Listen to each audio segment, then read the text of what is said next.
Sabi ng Bible, lahat ng kasalanan, yan ay pwedeng maging hadlang na para hindi tayo makarating doon sa piling ng Panginoon. Kaya lang salamat po dahil sabi ng Bible, sa John 3:16, alam po natin yun, di ba? Sapagkat gayon na lamang ang pag-ibig ng Diyos sa sanlibutan, sa atin po yun, na binigay niya ang kanyang bugtong na anak, ang ating Panginoon. Para siya ay mamatay dahil sa ating mga kasalanan. Siya ay naipapo sa krus, namatay at inilibing, at sa ikatlong araw, sabi ng Bible, siya ay muling nabuhay. Ang sino man sa kanya ay sumampalataya, ang sino man sa kanya ay maniwala, manalig sa kanya. At sabi ng Bible, hindi siya mapapahamak. Saan yun? Sa impyerno. Okay? Kundi, sabi ng Bible, kundi magkakaroon ng buhay na walang hanggan. Kanina, tinito sa akin sa Ruby, si nanay, yung nakapag-aakay sa kanya, ang pag-share sa kanya, yung pasto doon sa Binalunan. Alam mo, napakahalaga po yun. Kasi, habang buhay pa ho tayo, dapat talaga makilala natin si Jesus. Kasi kapag patay na ang tao, kapag kahit anong gawin natin yan, kung saan pupunta ngayong kaluluwa, wala na tayong magagawa. Kaya ang pinakamagandang paghahanda bago lisanin ang mundo ito, ay yung habang buhay pa tayo, makilala natin si Jesus na ating tagapagligtas. Dahil siya lamang ang makapagliligtas sa atin. Sabi ni Jesus sa John 14:6, ako ang daan at ang katotohanan at ang buhay. Walang makakapunta sa aking Ama kundi sa pamamagitan ko. Yan ang sabi ng Panginoon. Hindi ng ating relihiyon. Hindi religion ang magliligtas sa atin. Hindi ang religion ang magdadala sa atin sa langit. Ang magdadala sa atin sa langit yung tamang relasyon mo natin sa Diyos. Hindi naman ang ating Panginoon ay hindi naman yung kikita kung malaki o maliit na gawa natin sa langit. Kahit gaano kaliit yan, kung hindi natin hihingi ng tao. So, una, hihingi tayo ng tawag sa ating mga kasalanan. Pangalawa, sampalatayanan natin yung Diyos para din tayo bigyan ng buhay na walang hanggan. Yung po kailangan sampalatayanan. Pangatlo, panghuli, kailangan po natin siyang anyayahan sa buhay natin. Tanggapin natin siya bilang ating Panginoon at tagapagligtas. Nasabi po ng unang Juan Kapitulo 5:12, sabi ng Bible, ang kinaroroonan ito ay nakatala, sabi niya, ang kinaroroonan ng anak ay kinaroroonan din ng buhay na walang hanggan. Parang ganito po yan. Pag nasayo daw si Jesus, nasayo din yung buhay na walang hanggan. Parang ganito po yan. Halimbawa, ito po ang buhay na walang hanggan. Ito po si Jesus. Nasabi ng Bible, ang buhay na walang hanggan ay nakakay Jesus. Nasabi ng Bible, pag nasayo si Jesus, nasayo din yung buhay na walang hanggan. Pero pag wala sa'yo si Jesus, wala din sa'yo ang buhay na walang hanggan. Kaya kailangan tanggapin natin sa ating mga puso. Nasabi ng Panginoon sa Pahayag 3:20, sabi doon, masdaan ako'y kumakatok sa inyong pintuan. Ang sino mang nakakinig ng aking tinig at bubuksan ang kanyang pintuan, sabi ng Panginoon, ako'y papasok at siya'y makakasama ko at ako'y makakasalo niya. Ano po yung pintuan na yan na tinutukoy ng Panginoon? Yung pintuan ng buhay po natin. At yan po yung puso natin.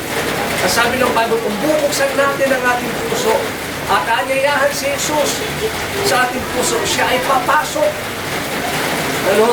At siya ay makakasama natin at siya ay ating makakasama.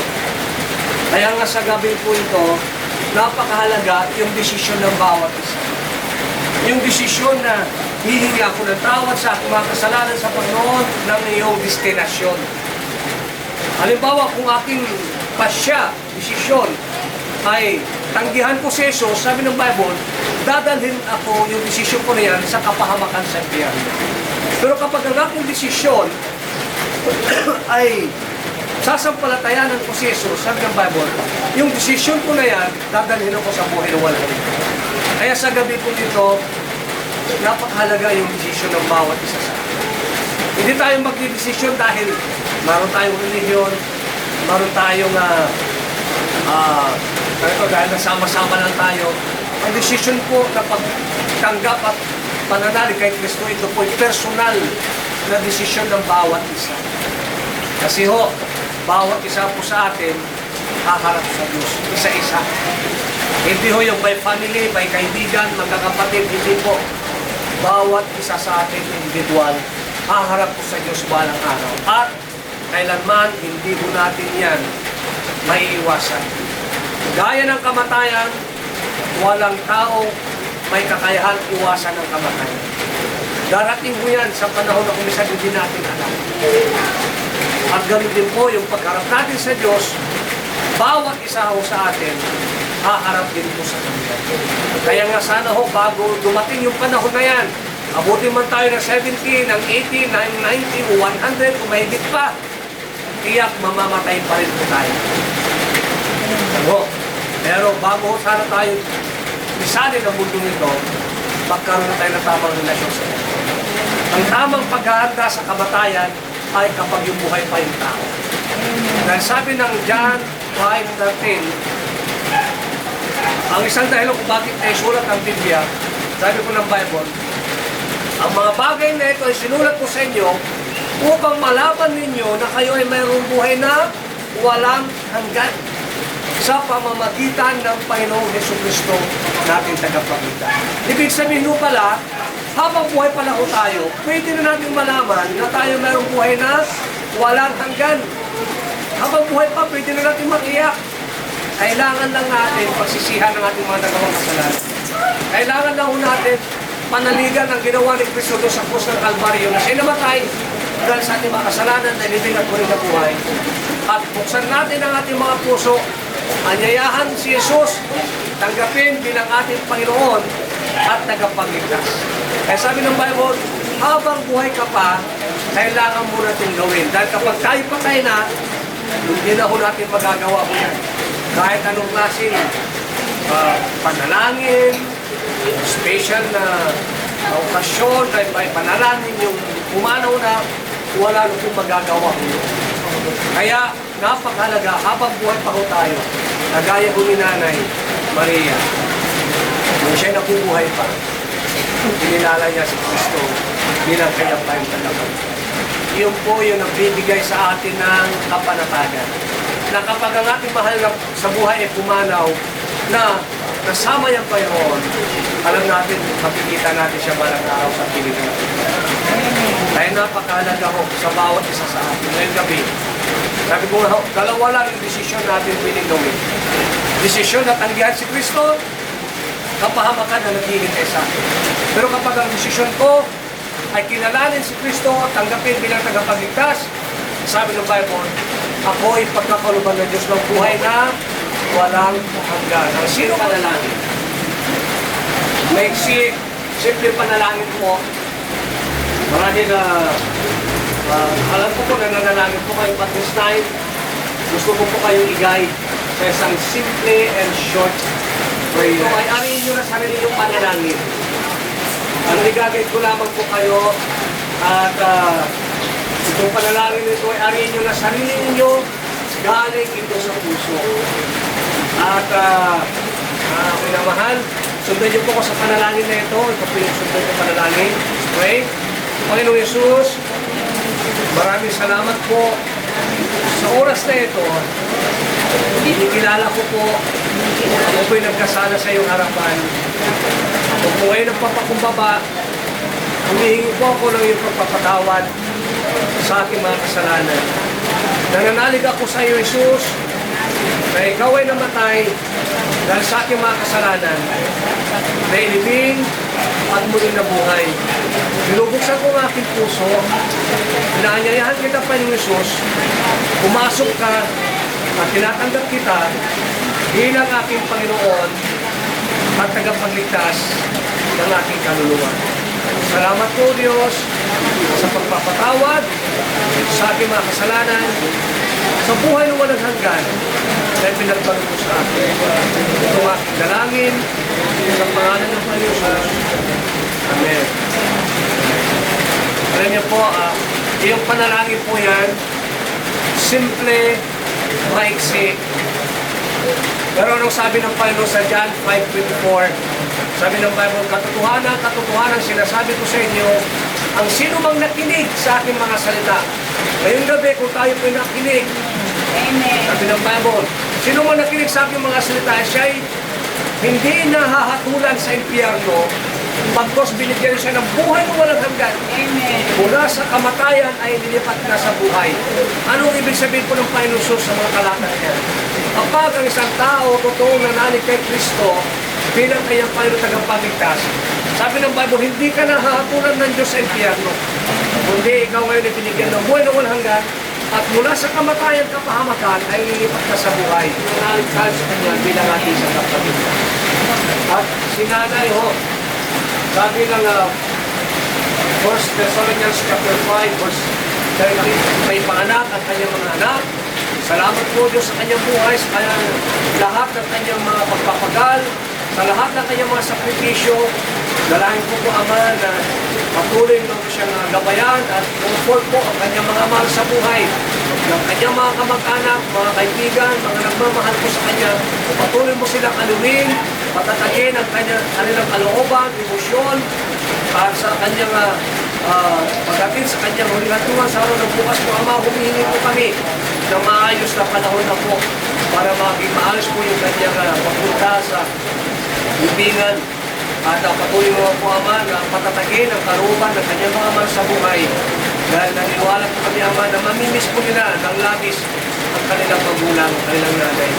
Kaya po, patatagin niyo po ang kanilang karuban at patuloy na po na magbigay ka sa kanila ng maayos at magandang kalusugan din po dahil sa kanilang mga pagpupuyat ng mga ilang araw at tapon. Kaya ibalik po sa kanila ang ilang walang malakas at muli ay maging maayos kanilang kalusugan. At Ama, kayo po patuloy na magbigay ng kapanatagan, kapayapaan sa bawat nagmamahal sa kailangan. Salamat po sa pribileyo na may bahagi ang iyong mga salita.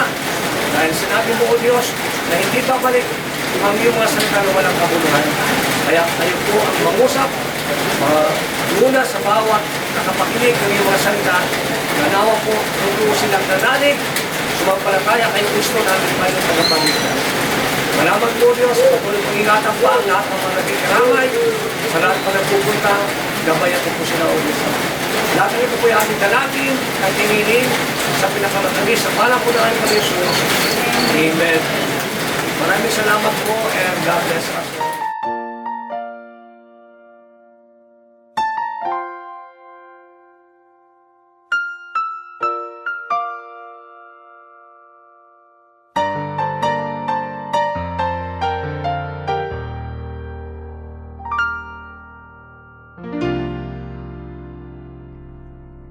Sa buhay kong ito, tanging pangarap lang ang iyong pagmamahal ay makamtan. Kahit na sandali kita'y mamasdan, ligay ay tila bang walang hanggan. Sana'y di na magising kung nangangarap man din, kung ang buhay na makulay ang tatahakin. Minsan ay madarapa, minsan din ay luluha, di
When I am down and oh my soul so weary, when troubles come and my heart burdened be, when I am still waiting in the silence until you come and sit a while with me. You raise me up so I can stand on mountains. You raise me up to walk on stormy seas.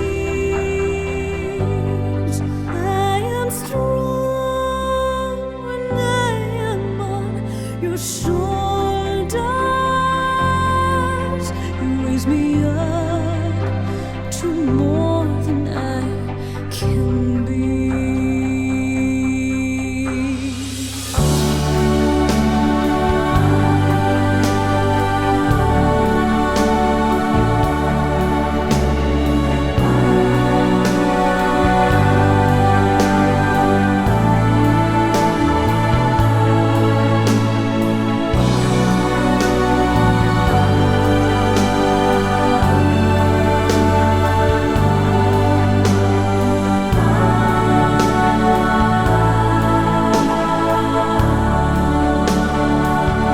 You raise me up so I can stand on mountains. You raise me up to walk on stormy seas. I am strong when I am on your shoulders. You raise me up to more than I can be.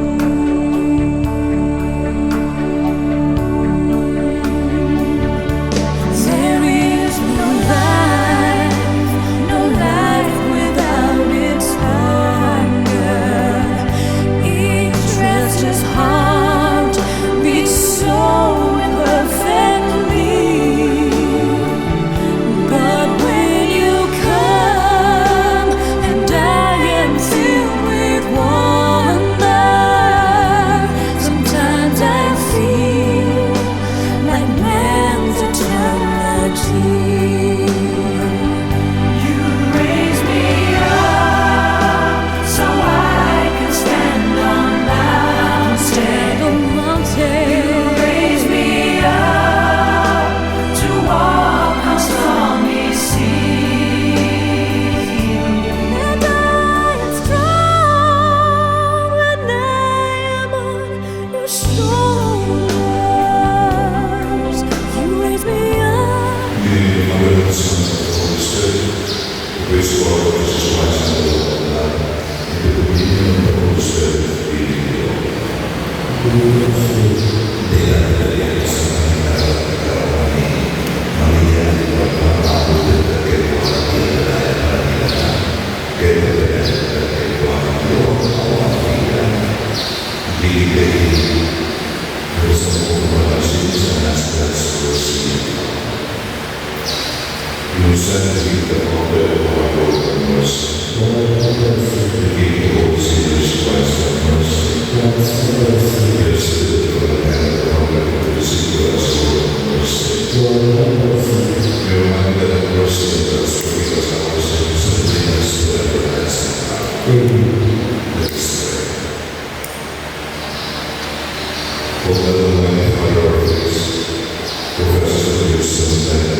Amen.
Yes,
Didn't know today would be our last, or that I'd have to say goodbye to you so fast. I'm so numb I can't feel anymore. I'm praying you just walk back through that door and tell me that I was only dreaming. You're not really gone as long as I believe. There will be another angel around the throne tonight. Your love lives on inside of me, and I will hold on tight. It's not my place to quit. only God knows why. I'm just jealous of the angels around the throne tonight.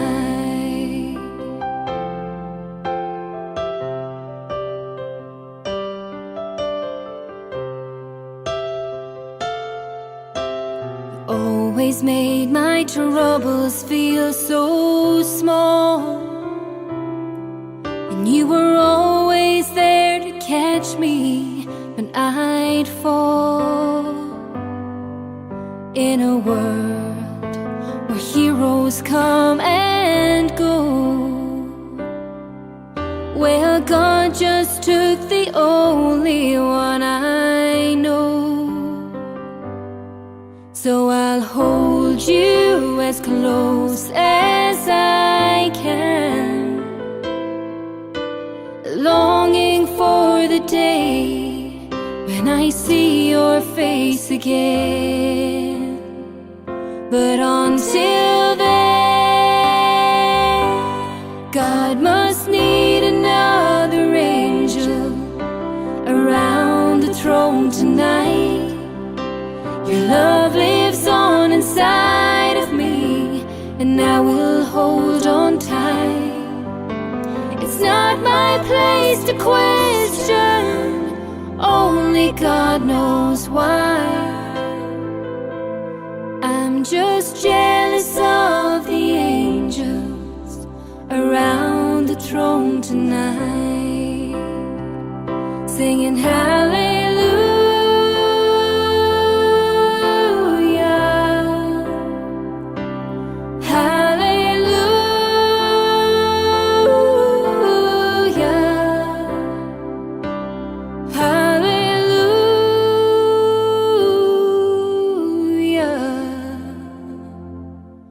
I'm just jealous of the angels around the throne tonight.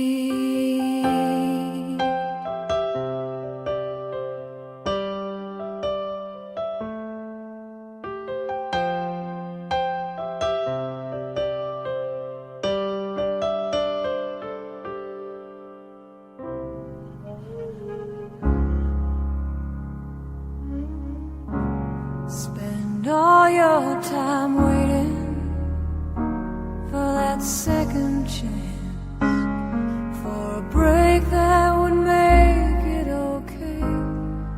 There's always some reason to feel not good enough, and it's hard at the end of the day. I need some distraction. Oh, beautiful release. Memories seep through my veins. Let me be empty. Oh, weightless, and maybe I'll find some peace tonight in the arms of the angel.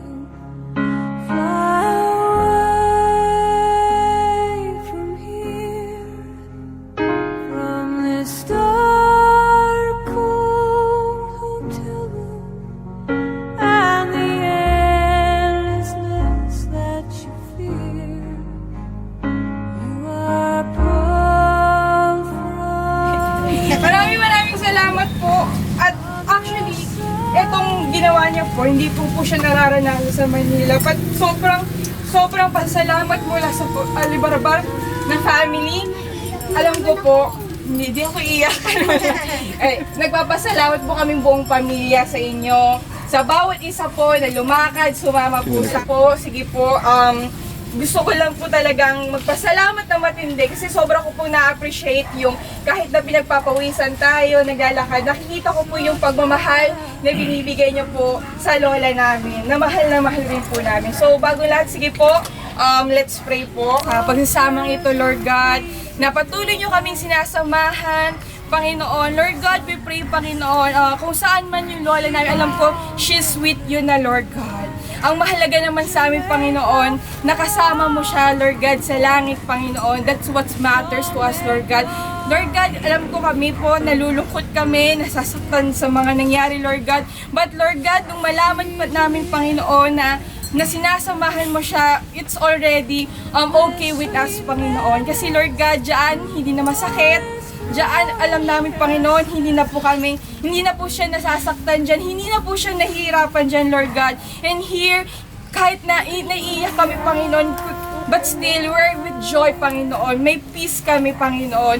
At Lord God, Panginoon, patuloy nyo kaming samahan, Lord God, sa araw na ito, Panginoon. Continue to be with us, Panginoon. Patuloy nyo kaming hayakapin ng banal na Espiritu, Lord God. Kasi, Lord God, sa araw na ito, kung saan ay ililibing na rin po yung lola namin, yung mama namin, yung mga kasamahan po namin dito, Panginoon.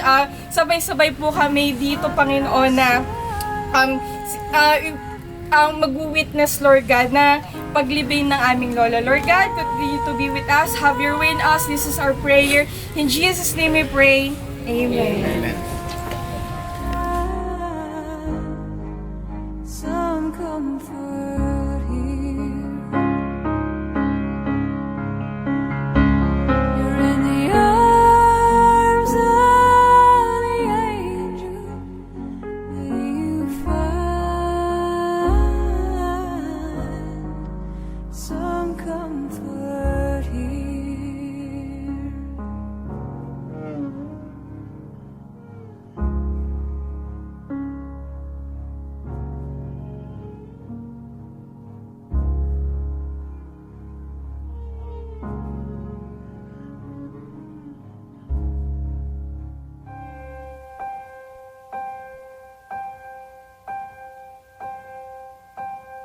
Some say love, it is a river that drowns the tender reed.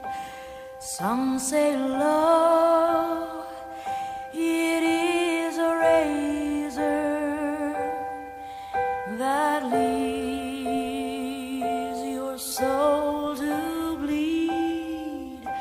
Some say love, it is a hunger, an endless aching need. I say love, it is a flower, and you, it's only seed.